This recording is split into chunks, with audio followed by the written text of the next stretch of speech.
Back on TYD Sports, hell of a weekend for sports, but I guess nothing more important than NBA Finals Game 2. That's not necessarily true. There's a lot of important stuff in sports this weekend. What? Nothing else more important. There was the Champions League didn't happen this weekend. I'm kidding, jeez. We're starting with the finals. We already have some Champions League coverage. You can go watch One Diego. He did a great video from the fan club. I think somebody did a 5-minute recap of it. I could be wrong though. Something along the lines of blah blah blah. Ronaldo scored 2. Blah blah blah. Potentially greatest ever. Blah blah blah. Messi fanboys attack Ronaldo for not being that talented. But I could say the theme of the weekend was second half blowout for both games. For very competitive first halves in both. Absolutely.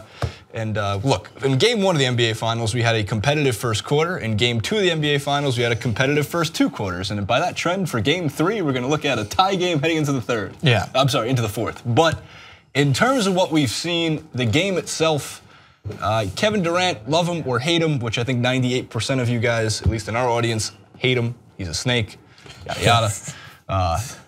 He put up one of the greatest playoff games I've ever seen in terms of just being able to hit contested shots. In Game 1, they were open lanes right to the basket. And of course, as many people pointed out, nothing like Kevin Durant celebrating open dunks to the basket. He looked really intimidating. Right. But in this case, he had LeBron in his face on a lot of those shots and he was hitting them over him. That's something that Kevin Durant has never done in any finals setting. So before this finals in 2012, LeBron's first one with the Heat where they won, except for Game 1, KD was locked down pretty well by the Heat and their defense in that situation. But this time, KD has gotten the better of the Cavaliers or LeBron James in this sense for 2 straight games.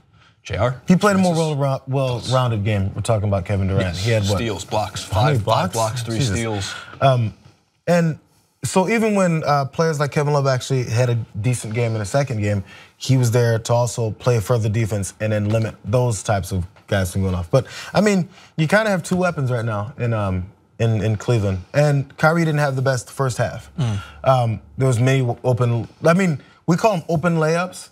But it's just because those are Kyrie type of layups, which none of those are open. None of those are easy. Those are not layups. Those are contested shots. Yeah. And somehow he puts them in places that get over 7-footers, extended arms, and he makes them. So when he misses them, you go, oh, Kyrie, how do you miss that impossible shot that you have no business ever making in the first place? So you have this heightened, and it's fine when you're a great player. There's the expectations get higher too. So that's the name of the game. So you can't complain about that. But when you don't have that production and you still end up having a very competitive first half into half of the third quarter, about, let's say, 3 minutes into the third quarter, then what else do you do? There's too many weapons. Now, there's this free-flowing feel that Kevin Durant gets to have now. When he's in OKC, it's like you have to make this shot. Yeah. You guys are up by 2. You're down by 5. This shot, this contested shot now has to go in. Yeah. Kevin Durant put up one of those hash mark shots, made it in the third, fourth quarter. It must have been the fourth, when it was pretty much over. Came back down the next time and then shot another one, probably even more insane, fading, falling into out of bounds. Missed that one, but you're not gonna think about that one, but I looked at his body language after he missed that shot and they're already up by 20 or so. And the body language was, it's okay, it doesn't matter. Steph is here, Clay is here. Yeah. I mean, it doesn't matter. Yeah, Clay showed up as well. I think that in the same way you mentioned Kevin Durant, I saw a similar performance from Steph Curry, the way that he was consistently contested and still making difficult shots. I mean, everyone was tweeting out the runaround he gave LeBron James back and forth, but he played well. For me, on the Cleveland aspect, they just looked like someone had fast forwarded them like 10, every time they were going forward, they looked like they were on fast forward, like just consistently rushing instead of taking their time a little bit more so and being more selective with their shots. Don't know why they didn't utilize LeBron James a lot more when Golden State started to pull away a little bit when they increased their advantage to, I believe, 15 points. I get it, Kyrie is gonna make a lot of those shots and he kept them in it with a lot of threes to keep the distance relatively small enough to mount a comeback, but then they just started to really rush their shots and the transitions were killing them. When the Golden State were like, there was that transition where Kevin Durant just swatted away Kevin Love and it went up the other end, and that just completely blows you away in terms of what you're trying to do if you're trying to keep it close. Is just by rushing a shot that you could have just gave into LeBron in the post and maybe had him muscle his way in and at least be sent to the line. Can we visit that play? Because it's a play that indicates the way the entire game, the flow of the game goes. And the reason why Cleveland couldn't withstand what they were doing.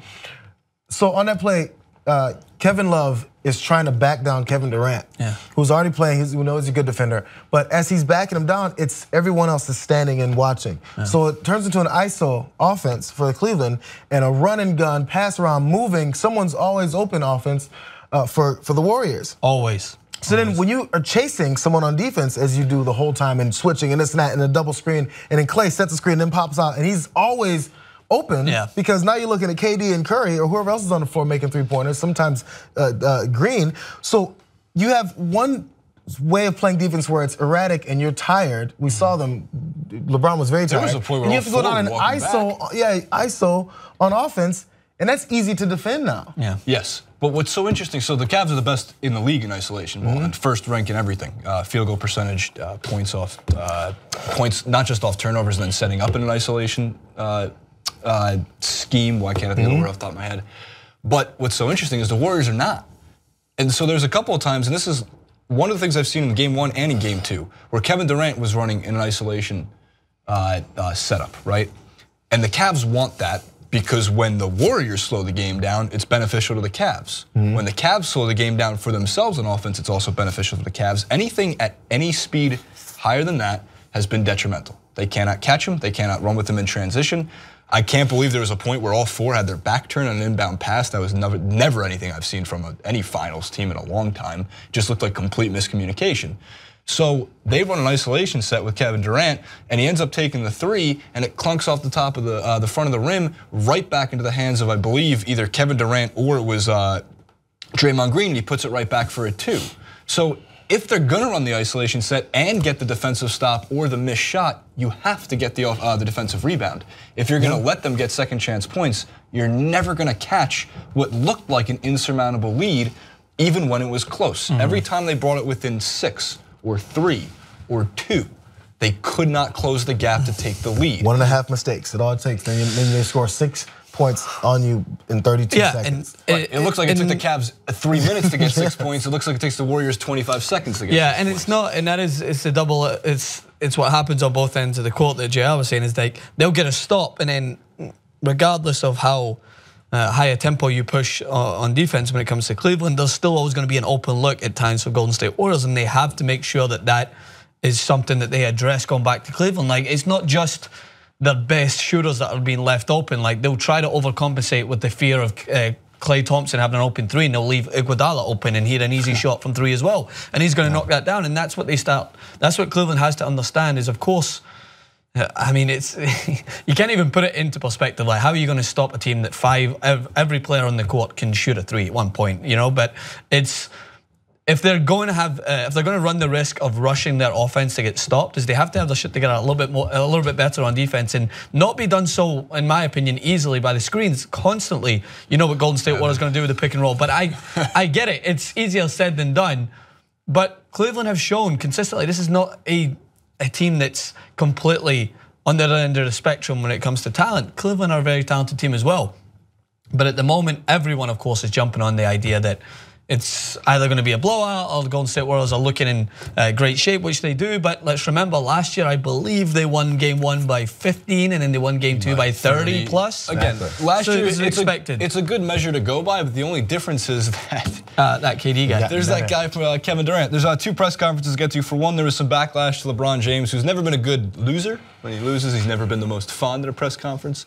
He wouldn't go to the podium simply because he didn't want to wait. I think he had to wait for the Warriors to do it. It seemed like he had other things to do. They jump on his back for these kind of things. However, he did take all the questions that he normally would have just in the locker room. So you know who else is bad at losing?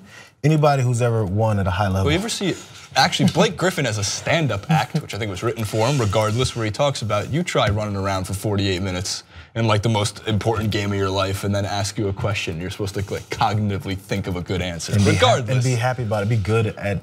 Oh, nice question. When I saw what you wrote about me last week when you called me a piece of garbage. Let me answer your question happily. No, we call him Mr. Unreliable, and that's Kevin Durant. Come on, that's how I had to leave Oklahoma. No, regardless, LeBron took this question to some reporters. I know they have to ask certain questions. They are told what to say. They want their paycheck. They ask these questions. This was one of them that LeBron answered. LeBron, you suppose it's a case where you guys should defend home court at this point? Well, I mean, are you a smart guy? I think so. I think so, right? So we don't defend home court, what happens? Yeah, no, that's what I'm saying. I'm asking you. Well, yeah, then you guys are looking at getting swept. All right. So that answers your question. You know what? This is he had a straight look on his face. But you know what? It's the way I talk to my 5-year-old kid when he asks me a question that he has the answer to. And the point is because he's 5, so he spoke to him like he's a 5-year-old. But I say that to him so that he can get in his head. You know, you can figure this out. You need to be self-sufficient in your thought process. Don't ask me, oh, what's over there when you look over and see what's over there? What's the score? Look right there. I promise you can see the score if you look. So don't always answer the question. Just say, hey, I think you can figure that out for yourself. Why are you asking me that question? There's plenty of good questions to ask. Well, it's like, what do you have to do to defend home court? You can ask the same question that your editor wants you to ask, just in a way that doesn't make you sound like, because the yes or no question, do you have to defend home court? It's the same thing I've said about, it's the same thing I've always said about all reporters when they ask certain questions. Nothing worse than, do you think this is a must-win game? Talk about this all the time. It's the NBA Finals. Every game's a must-win game. There's never been a time in NBA, there's never been a time in sports playoffs history where someone said, well, if they want to toss game 3, they can just kind of, rest their starters of the NBA Finals and it will be fine. I've been called the defender of athletes a lot. Oh, he just defends the athletes no matter what. You are correct. Well, you're not supposed to, you can't like KD and LeBron. You're not allowed to. Because one's a snake and one's I won't defend them for guys that actually do bad things, off the field issues, whatever, domestic violence guys. I'm talking about when we hate athletes for answering questions a certain way or having an attitude or being human. It's like, oh, he's always just defending the athletes. Just because they're millionaires. Yeah, I defend them because they're millionaires, because they're getting paid by billionaires who do worse things. So, I mean, whatever the case being, the point being, I have empathy for these guys because I'd be the worst at this. They would hate me. Oh, man. They'd be like, oh, shit, we gotta talk to JR's angry ass again. If you go to JR's Instagram story, you can say he did leg day this weekend. I wish I was there to ask you some questions. He's always sniping at us. Why is he an ass? Now, really quickly, lastly, Draymond Green and Kevin Durant had some fun in their post-game press conference in regards to the last time you saw Kevin Durant as locked in as he was in Game 2. More locked in than I've ever seen either one of them in my life. Well, whether it was playing against him, other than when he put 52 up on my head.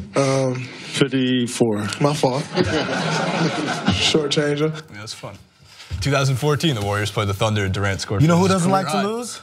Durant. Kevin Durant. He remembers how many points he scored on the guy that he went to play with. Can you remember how many? Well, he won that game. 127, 121. They lost that series. But they lost that. Well, yes, I think it was a regular season game. It was just crazy. Oh, it was a regular season. I thought this was during the playoffs. January of 2014.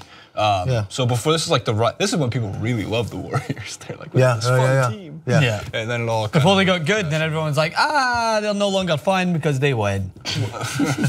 I'm just kidding real. I mean, okay, also one last note, because back on the LeBron love or hate, and he has a lot of both.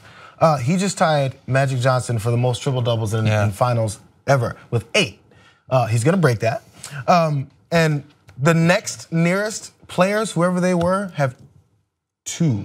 It's like Oscar. LeBron James has tied one of the greatest of all time in finals triple doubles. He's gonna break it. So when we worry about whether or not this guy is great and I can't believe he can't beat the Warriors. Well, how come he doesn't score 110 points himself? Trust me, the Chicago Bulls of the early 90s would have lost to this team. They would have lost to this team. How many, does Michael Jordan have 12 triple doubles? Michael Jordan didn't do things like this. He has guys that did the rest of the work, man. The Chicago Bulls lost to the Detroit Pistons. Like, yes, they would lose. And it doesn't mean they weren't a great team. This is a machine that has been built in Golden State, man. That's why I said if they sweep this series, which again I do not think will be the case. I do believe the Cavs will find a way to get a win on their home court. But if they do sweep this series and the margin point differential is 20 or 30, you got to get used to it, because these will be the NBA champions for the next 2 or 3 years. And anybody who thinks that there's a way to contest them, aside from like the Spurs being healthy or a healthy team running into them in the Western Conference, it's just not likely that they're going to be caught. If LeBron's been rolling through the Eastern Conference with relative ease against some competitive teams here or there, yes, these Warriors are going to roll through the Western Conference with some ease. I'm just Other curious. super teams are going to then start to be built. That's why Chris Paul and Paul George will go to the Cavs in the offseason, and y'all will hate basketball even more next year.